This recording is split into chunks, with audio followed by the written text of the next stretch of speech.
So following up after the fire passes, checking the structure for likely ignition points, exterior and interior. So again, opening up structures, going back and checking where stuff litter gathers around the structure. Bump and run, this is for resources to engage in structure fire control.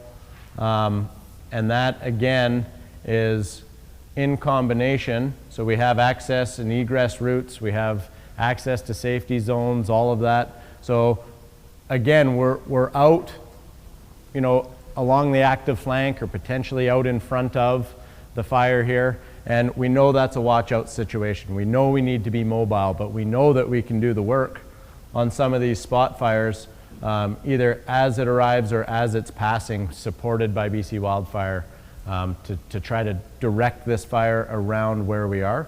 So again, fire control only on partially involved structures, 25% involvement. So again, based on ember cast and what you have downstream, if you look at the fire direction, I'm assuming that would also be the wind direction.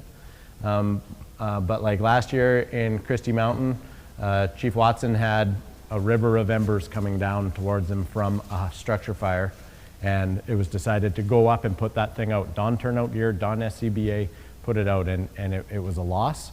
But it did suppress that ember production heading down. So yeah, suppress the structures producing large amounts of embers that are threatening the uninvolved structures, and put out as many of these as we can prior to that fire front either getting here, because it could, bump and run could easily turn into prep and go on us as well. If this is unsuccessful and the fire behavior turns on us, we need to get out, right? So again, in combination, depending on our fire behavior and our fire weather. Just something on movement as a task force or a STEN in this tactic, bump and run. Your task force leader is going to tell you what he or she wants, but you may in this case be leapfrogging past one another. So like the lead apparatus gets tied into a spot, the apparatus behind may pass and go on to the next one until you hit the end of the objective, whether that like end of a cul-de-sac or whatever it may be. But you may actually be leapfrogging past other resources going on to the next target in successive manner. In a lot of cases too, your task force leader may be nowhere near you. They may be up on a knoll watching your task force do the work. You've been assigned the bump and run strategy and tactic, but the eyes on this incident have got to be also very in tune with what's happening. So your task force leader may not be in consultation other than radio comms, and will be looking down on this event if possible. Yep. So there is a lot of independent decision making and judgment on your behalf as an engine boss. Yeah, and if you're a task force that has type 6 and type 6 engines and you got type 2 tenders or type 1 tenders, there's going to be a certain amount of work that needs to be a supply group, even within your own task force, right? If I've got my little maneuverable apparatus in here with quick access to fast lines off that I can easily suppress fires, but I have a small tank, is every time I come back out of this property, if need be, I'm being supported by a tender to reload me so that I can then leapfrog to that next property. So really important to sort of, within your own group, build a plan on how are we going to support each resource within that task force or strike team.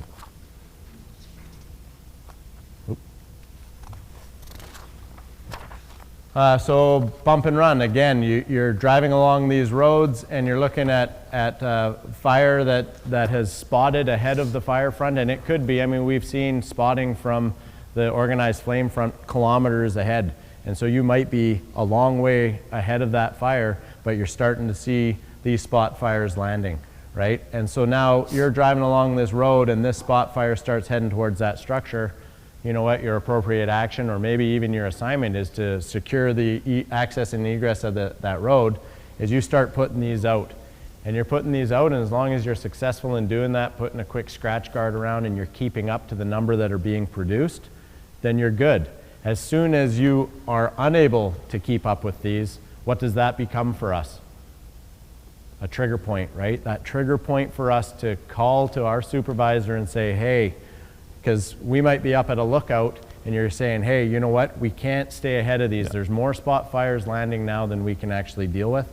Okay, that's a decision point now for us. And we say, okay, it's time to get the people, secure that road. We got to get the strike team that's in deeper than you out. And so now you're doing that work, securing your access and egress routes. Anchor and hold, this is the other opportunity where we're making a stand. The fire is leaving the wildfire, the wildland environment, and it's coming into the structures. And now the new fuel type that's on fire is structure-to-structure ignition.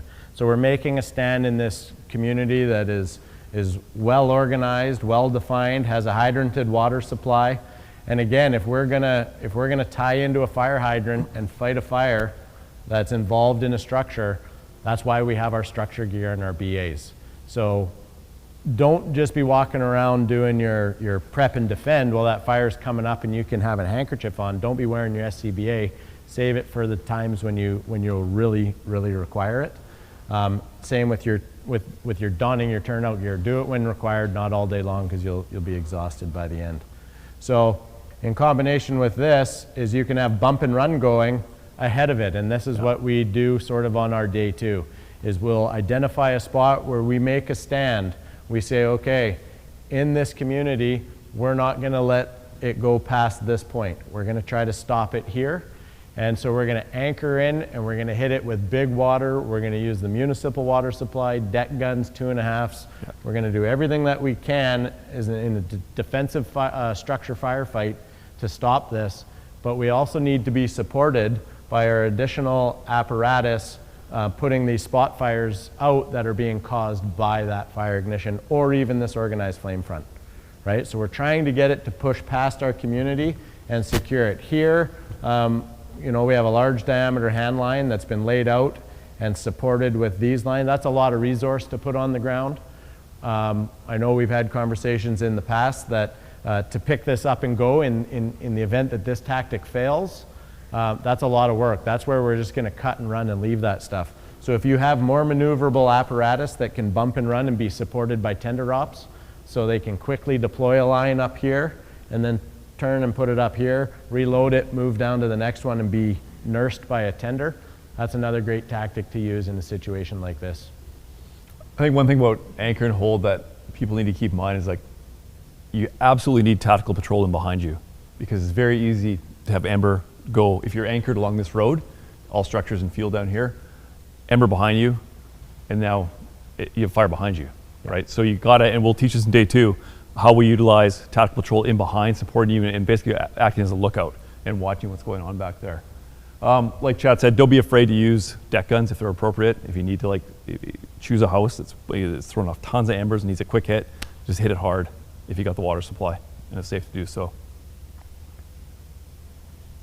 Yeah, good point. There's as one, you know, as we've deployed as one team doing structure defense, is protecting that team, having their egress, because they're going to be focused, very focused on this. So if we can have someone on a radio as a lookout and another crew in behind putting spot fires out as it leapfrogs over here, because this is where we're taking the stand, and we have to make sure that we do that, or do our absolute very best to ensure that stand is successful.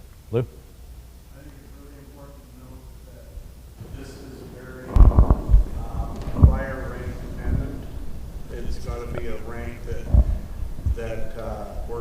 we're able to be in front of or alongside of.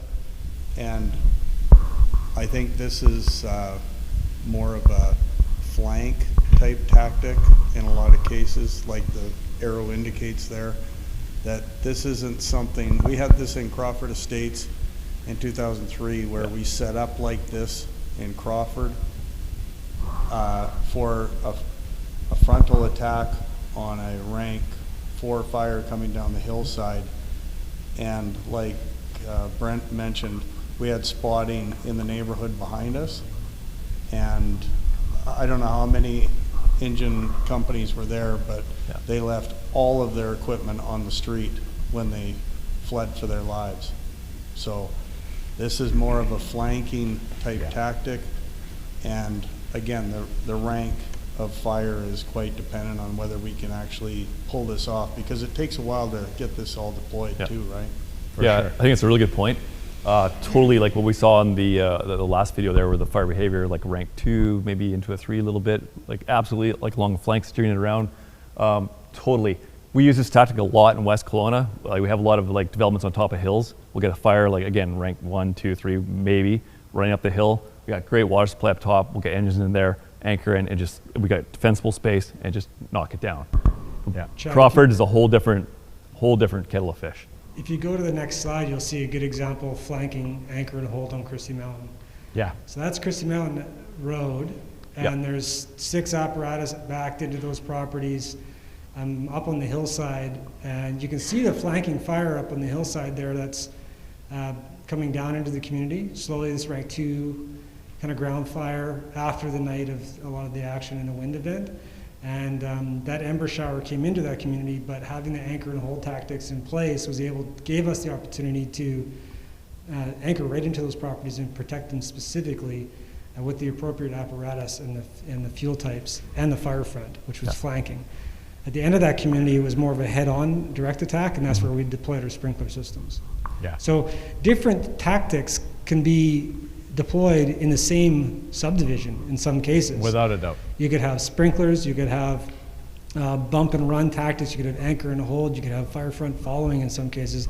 Actually, in the South Div, we had a whole nother strategy going down in the South Div because it was more of an intermix community than it was an interface community. It was no hydrants, and we had a tender and Type 6 show going on, and a lot of it was tactical patrol, Yeah. right? So, Which is huge. yeah, and it worked, but you have to be open-minded to doing different tactics and what is allowable for that fire front. Yeah. And I think, this one here is like Lou says, is like a frontal assault on a rank 4 fire should probably, like, that's a watch out situation, right? We need to be very measured in whether we should be doing that or not. This one is where, it blows past and we are on that flank. And as it came in and flanked us, it changed the fuel type from forest to house. And now we're going house to house to house to house. If we don't start here, even though the wildfire's gone and it's burning, the head of the fire has got intensity and it's gone, if we don't action this stuff, it's just going to keep going and going and going and going. So that's where we take that stand. And you'll have way less thermal insult from here, but you'll get way more from here, and that's why we transitioned to that structure fire, defensive firefight there. Good point. Okay, this is a great example, if you haven't seen it, of the Waldo Canyon fire. And this was, they'll say it's a couple days after the fire, and this was the audiovisual specialist that was out to document this fire, and you'll see a whole bunch of different things that we talked about today as far as anchoring and holding, shot crews, hand crews in doing work within those strike teams and task force, and it's a great example of a coordinated effort with a ton of resources and a ton of loss.